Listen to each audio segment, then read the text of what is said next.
Assalamualaikum Buya, izin bertanya. Waalaikumsalam. Apakah ada perbedaan masa iddah khulu, fasah dan tolak? Kalau masa iddah tolak seandainya suami mencerai istri tolak 1 dan di masa iddah suami mencerai lagi tolak 2. Lalu bagaimana hitungan masa iddahnya?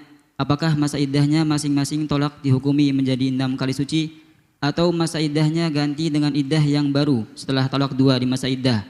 Sekian Buya. Wassalamualaikum warahmatullahi wabarakatuh. Ada talak, ada fasakh. Tolak itu adalah suami menjatuhkan cerai. Kalau fasakh ini adalah pembatalan nikah yang biasanya ini dilakukan oleh hakim atau qadhi. Misalnya karena ada aib atau sesuatu yang menjadikan pernikahan harus dibatalkan oleh hakim atau qadhi.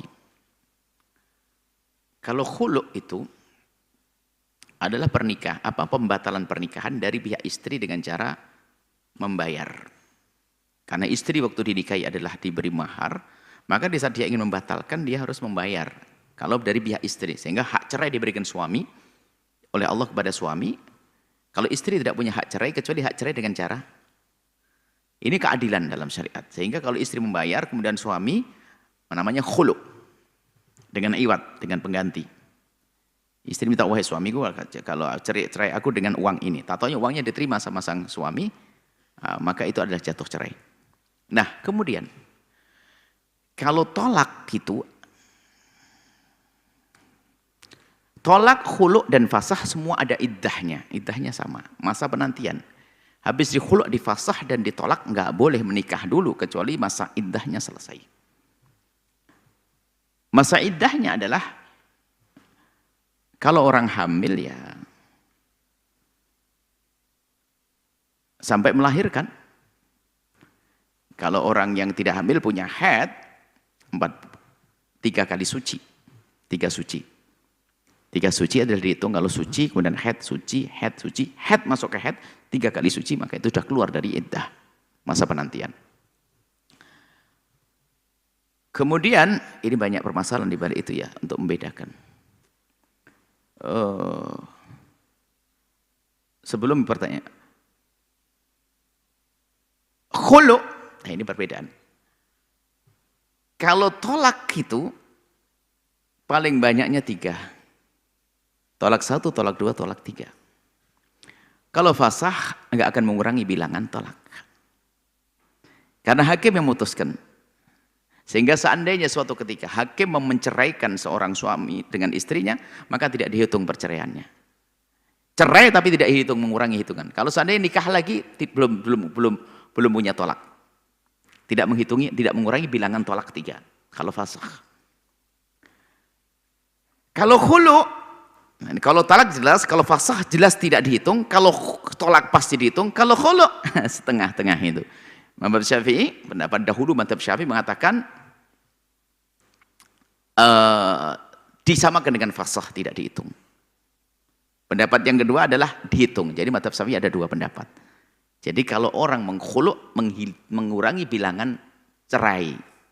Sehingga cerai 3 itu dihitung, dari khulu' pun dihitung. Ini pendapat. Mengatakan yang kedua tidak, disamakan dengan fasakh.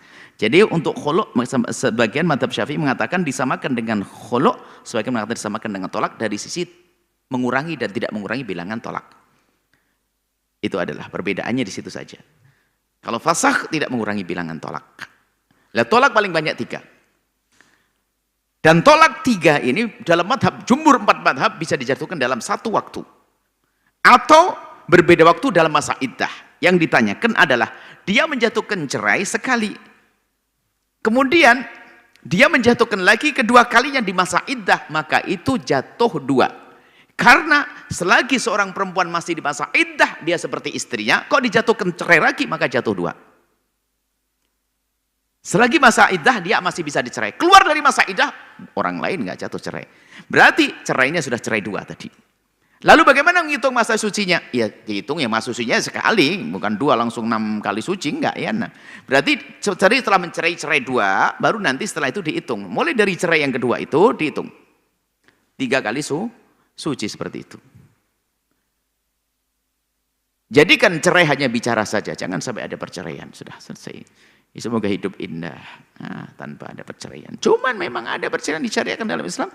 Perceraian adalah untuk solusi, karena semua rumah tangga yang mungkin nggak bisa diabadikan, nggak bisa diteruskan karena nggak tahu bahasa cerai. Sayyidina Zaid bin Harithah dicerai oleh dipisahkan dengan Sayyidah Zainab. Cerai adalah memang sesuatu, Allah tidak senang dengan perceraian, tapi perceraian itu adalah bisa jalan terakhir nanti, solusi terakhir, operasi sesar lah ibarat, operasi apa gitu.